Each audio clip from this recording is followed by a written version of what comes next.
Hello friends, good morning. My name is Nitin Gupta. Welcome back to my channel. Friends, आज हम बात करेंगे अपने पोर्टफोलियो सीरीज के अगले स्टॉक के बारे में। अगर उससे पहले के जो भी सीरीज के स्टॉक्स हैं की वीडियो अगर आपने नहीं देखी है तो उसका लिंक मैंने डिस्क्रिप्शन में दे दिया है। आप जाकर प्लीज उसको चेक कर सकते हैं और स्टडी कर सकते हैं और अपने पोर्टफोलियो को खुद से मैनेज करने के लिए कि जैसे मैं करता हूँ वैसे सीख सकते हैं मेरे साथ साथ। चलिए चलते हैं आज के स्टॉक पे। आज की जो कंपनी है उसका नाम है आदित्य बिरला कैपिटल लिमिटेड। ये काफी सारे बिजनेसेस करती है। एक बार पढ़ लेते हैं कि क्या क्या करती है। Diversified portfolio. The company has a portfolio across lending, insurance, asset management, and other service which cater a wide range of customer segment needs, channel, and geographic. Main companies under this portfolio include Aditya Birla Finance, Aditya Birla Housing Finance, Aditya Birla Sun Life Insurance, Aditya Birla Sun Life AMC, Aditya Birla Health Insurance. तो एक दो तीन चार पांच company जो इसकी on subsidy है, एक तरह से पांच कंपनी का इनका ग्रुप है। और इसमें से जो ए वाली Aditya Birla Sun Life AMC ये लिस्टेड कंपनी भी है। तो सेगमेंट आदित्य बिरला फाइनेंस जो में इनका उसका एम जो था 93,522 करोड़ का था रिटेल। और इनका एम आदित्य बिरला हाउसिंग फाइनेंस का जो था वो 15,000 करोड़ 439 करोड़ का था।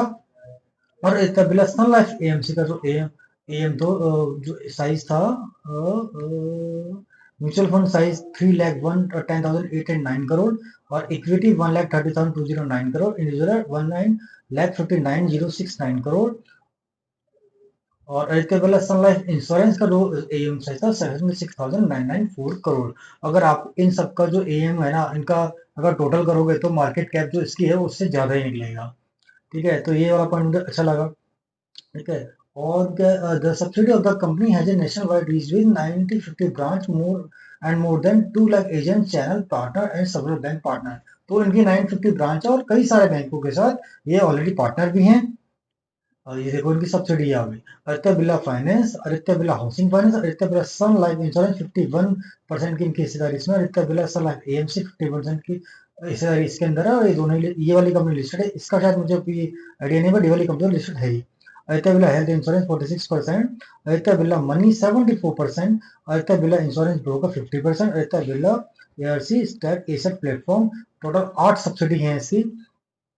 अब पढ़ते हैं मार्केट कैपिटल के फंडामेंटल के बारे में। तो मार्केट कैपिटल इसकी 40,500 की है। स्टॉक पे 16.7 का है और उससे 11.5% की और 11.4 सॉरी 11.4% की है। और लास्ट टाइम में जो प्रॉफिट है 5,311 करोड़ का है और प्रमोटर होल्डिंग 69% है। इंडस्ट्री पी 19.1 है।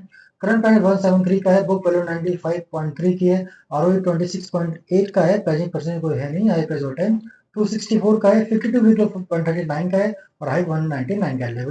डिविडेंड यील्ड कंपनी को स्थिति नहीं है। फेस वैल्यू 10 की है। डेट इक्विटी 4.01 है, जो कि हमें पता है कि फाइनेंशियल कंपनी में डेट इक्विटी एक इनकी इन्वेंट्री होती है। अब इनके क्वार्टर यील्ड में अगर हम देखते हैं तो इनका जो लास्ट दिसंबर 2022 में इनकी सेल थी 6,938 करोड़ की थी, जो बढ़कर इस बार 88,000 की आई थी। और जो नेट प्रॉफिट था 3,285 से था और इस बार 765। अब ये देखो कि इतना डिफरेंस कैसे है। एक्चुअली में ये डिफरेंस इतना है ही नहीं। ये जो 2810 इनकी अदर इनकम है, ये एक्सटर्नल आइटम की इनकम है जो कभी कभी आती है। जैसे हमने कुछ सेल किया या कुछ, मतलब ये इसको हम उसमें काउंट नहीं करते। इसको हम हटा कर इसको हम और देखो किसी भी क्वार्टर में नहीं, अगर इसको हम हटाएंगे तो ये ऑलमोस्ट समथिंग 500 के समथिंग ही होना चाहिए। और उससे अगर आप कंपेयर करोगे तो 760 है, जो कि ग्रोथ अच्छी है। अगर आप सितंबर में देखोगे तो सितंबर में 6825 से सेल बढ़कर 7721 की हो गई थी और जो नेट प्रॉफिट 4799 करोड़ से बढ़कर 725 का हो गया था। उससे पहले आप देखो जून में, तो जून में 5590 करोड़ से बढ़कर सेल जो 7045 की हो गई थी। और जो नेट प्रॉफिट है 424 से बढ़कर 65 ट्रिपल 6 करोड़ का हो गया था। और मार्च में देखोगे 6,617 से बढ़कर से 8,025 की हो गई है और 461 से बढ़कर प्रॉफिट 626 लगातार चार जो क्वार्टर में प्रॉफिट अच्छा है लगा। आप देखोगे क्वार्टर हाईएस्ट एवर क्वार्टरली इनके रिजल्ट इन्होंने पोस्ट किए हैं। अब एक बार ईयरली में भी 2710 करोड़ से लेकर 31,591 की सेल हो गई, जो नेट प्रॉफिट 309 करोड़ से बढ़कर 2787 करोड़ का हो गया। ये भी हाईएस्ट एवर या 4825 इसलिए भी लग रहा है क्योंकि वो जो वहाँ पे एक एंट्री है वो वहाँ पे एक्सपेंस जो अदर इनकम में एक्सपेंशन इनकम आई थी उसकी वजह से है। अब इनके पास रिजर्व देखते हैं। रिजर्व इनका 22,167 का इनके पास रिजर्व है। ठीक है। इक्विटी 2599 की। और देखो 469 का फिक्स एसेट है और इन्वेस्टमेंट 55,000 के 76 का है कि जितनी इनकी मार्केट कैपिटल नहीं है ना उससे ज्यादा का इन्वेस्टमेंट है। ठीक है, तो ये एक अच्छा पॉइंट है। और प्रमोटर के पास जो 68.9 की हिस्सेदारी है और एफआई के पास 9.77 है और डीआई के पास 837 है और जनरल पब्लिक के पास 12.89 है। तो ऑलमोस्ट सारी की सारी जो मतलब ऑलमोस्ट 83% के अराउंड स्ट्रॉन्ग हैंड के अंदर है। बाकी सब बाकी जनरल पब्लिक के पास है। अब इसका एक बार टेक्निकल सेटअप देखते हैं।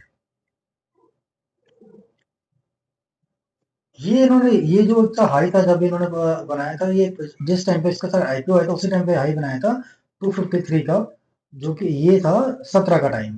ठीक है, और जो ये रेंज बन रही है, ये जो पैटर्न बना है जिसको हम कव विद हैंडल या रिवर्स हैंडल शोल्डर बोल सकते हैं, तो ये वाली रेंज है, ये वाली रेंज है 12 अप्रैल 18 की है।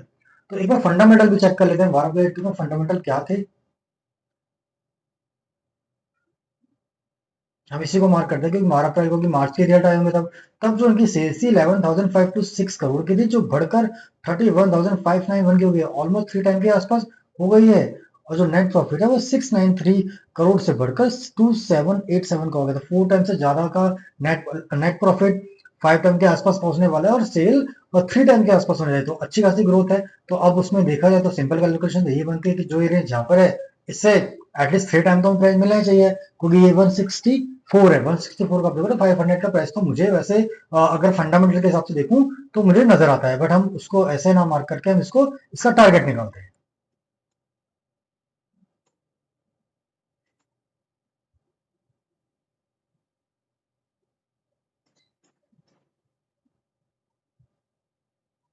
टारगेट निकल के आता है यहाँ से 77.76%। देखो इस वाली रेंज को इन्होंने इसने ब्रेक भी किया था। इसका जो मैं पैटर्न भी आपको ड्रॉ करके दिखा देता हूँ, ये छोटा सा शोल्डर, बड़ा सा हेड, फिर छोटा सा शोल्डर, इसका पैटर्न का ब्रेकआउट कंफर्म हुआ, थोड़ा सा रीटेस्ट हुआ, फिर ऊपर चलने लगा, फिर रीटेस्ट हुआ और फिर चलने लगा और अभी ये टेस्ट होके वापस से ये मतलब इस सपोर्ट को ने ब्रेक नहीं किया है, हमेशा यहाँ से इसको डी टेस्ट करके वापस से ऊपर ही चला है। तो मुझे लगता है कि अब इतनी स्ट्रॉन्ग सपोर्ट बन चुकी है ये कि इसको तोड़ना मुश्किल है। और ये यहाँ से क्योंकि फंडामेंटल भी अच्छा है, कोई रीजन मुझे लगता नहीं है, रीजन नजर नहीं आता है नीचे जाने का, ये यहाँ से ऊपर ही मुझे नजर आता है।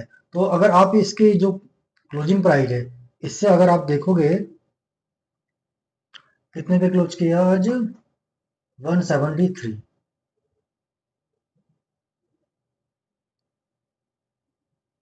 तो 68% का मुझे यहाँ से सीधा सा गेन नजर आता है। फंडामेंटल बहुत अच्छे हैं और कोई तरह का मुझे रिस्क नजर नहीं आता है इसके अंदर। अ, ये मेरी कन्विक्शन है। एक बार पॉजिटिव और नेगेटिव पॉइंट जो चेक कर लेते हैं एक बार। तो पॉजिटिव पॉइंट मुझे क्या करने जाता है, सिंपल तो मुझे नजर यही आता है कि जब ये स्टॉक ने अपना हाई बनाया था प्रीवियस, ये मतलब जो ये वाली रेंज थी इस टेम्परेचर से, और जो अब के जो फंडामेंटल है वो बहुत ज्यादा इंप्रूव हो चुके हैं। प्रॉफिट भी इंप्रूव हो चुका है और नेट सेल भी इंप्रूव हो चुका है। तो एक पॉजिटिव पॉइंट तो नजर ही आता है। ठीक है, और आरओई बहुत अच्छा है। देखो प्राइसिंग परसेंट कोई है नहीं और जो प्रमोटर के पास होल्डिंग भी अच्छी खासी है। डेट इस ऐसी कंपनी में हम इग्नोर करते हैं क्योंकि जो उनकी डेट इक्विटी होती है वो उनकी इन्वेंट्री होती है।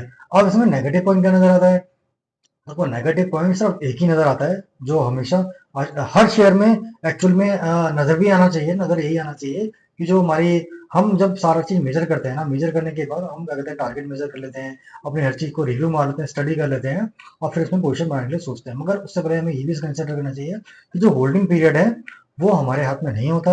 अब देखो आप देखो कितना अच्छा स्टॉक है, लगातार परफॉर्म किया है, परफॉर्म भी किया है और फंडामेंटल भी इंप्रूव है, प्रॉफिट भी इंप्रूव है। बट स्टॉक ने को मतलब ऑलमोस्ट 5 साल बाद उसने मतलब 5-6 साल बाद उसने उस रेंज को ब्रेकआउट किया। ठीक है, ब्रेकआउट करके बाद उसने कितनी बार उसको टेस्ट किया। तो ये अच्छा एग्जांपल होता है, इसमें होल्डिंग हमारे हाथ में नहीं होती है। कभी मार्केट की कंडीशन पे डिपेंड करता है और वो लोग सेंटीमेंट पे भी डिपेंड करता है। ठीक है, बट हाँ ऐसे स्टॉक में रिस्क कोई नहीं होता, क्योंकि जब कंपनी अच्छा करना जानती है ना तो कभी ना वो स्टॉक क्या कहते हैं, देखो कोविड से के पहले उन्होंने बहुत अच्छा लो बनाया था, वहां से वो सारा का सारा रिकवर होके एक उस रेंज का ब्रेकआउट भी किया। तो ऐसे स्टॉक में नेगेटिव पॉइंट मुझे नजर नहीं आता, उससे इतना ही है कि होल्डिंग में हमारे हाथ में नहीं है। तो पोजीशन अपने जो भी पोजीशन हमें सोच समझ के बनानी चाहिए, अगर हमें डर लगता है तो वो नहीं बनानी चाहिए। स्टॉप लॉस लगाने से अच्छा है कि हम उस स्टॉक में पोजीशन ना बनाए जिसमें हमें डर लगे। ठीक है? तो और आपको अगर मेरी वीडियो अच्छा लगता है तो प्लीज़ लाइक कीजिए, शेयर कीजिए, और अगर आपकी तरफ से कोई सजेशन है तो प्लीज़ उसको कमेंट में डालिए। मैं उसको कोशिश करूँगा आपके साथ फिर उससे डिस्कस करने के लिए, और अगर आपका भी कोई स्टॉक है जिसको एनालिसिस मुझे करना चाहिए, आप चाहते हैं, तो प्लीज़ कमेंट में डालिए, हम उसको भी डिस्कस करेंगे और एनालिसिस करेंगे आपके साथ में। ठीक है? आज के लिए इतना ही। धन्यवाद। जय हिंद।